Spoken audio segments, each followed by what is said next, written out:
श्रीरामपूरमध्ये 4,000 acre जमीन घोटाळ्या प्रकरणासंदर्भातला सगळ्यात मोठा खुलासा क्रॉस फायरच्या माध्यमातून स्वतः खासदार निलेश लंके यांनी लोकशाही मराठीशी बोलताना केलेला होता।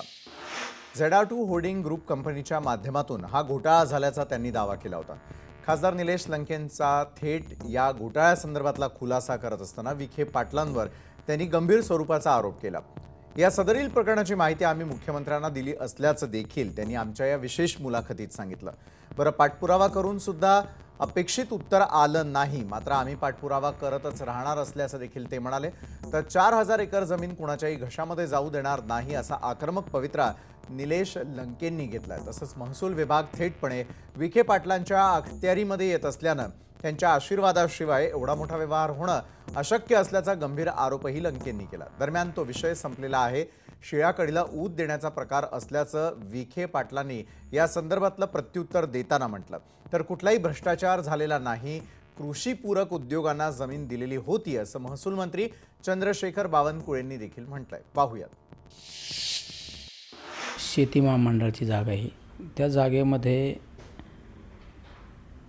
ZR2 होल्डिंग ग्रुप या कंपनीने 4,000 एकर जागेची मागणी केली। ती जागा मागणी केल्यानंतर त्यावर एक कमिटी बसवण्यात आली।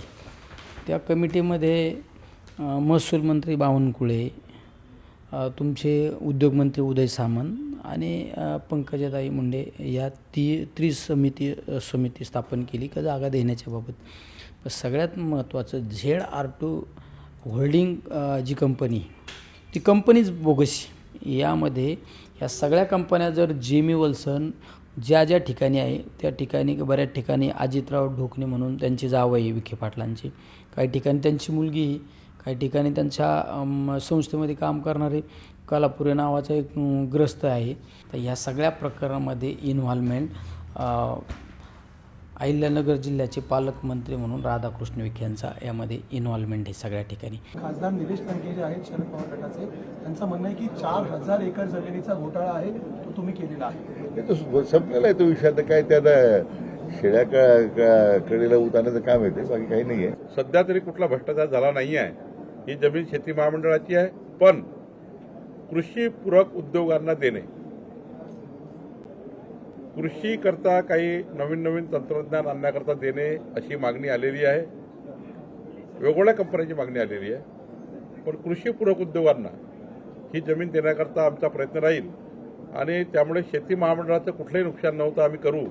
पण जे जुनी मागणी होती, मान्य त्या ठिकाणी जे विखे पाटील साहेबांचं नाव घेत आहे, अजून कुठल्याही विखे पाटील साहेबांनी निर्णय घेतला नाही किंवा मी सुद्धा निर्णय घेतला नाही। लोकशाही मराठी ऐका, पहा, जागरूक रहा।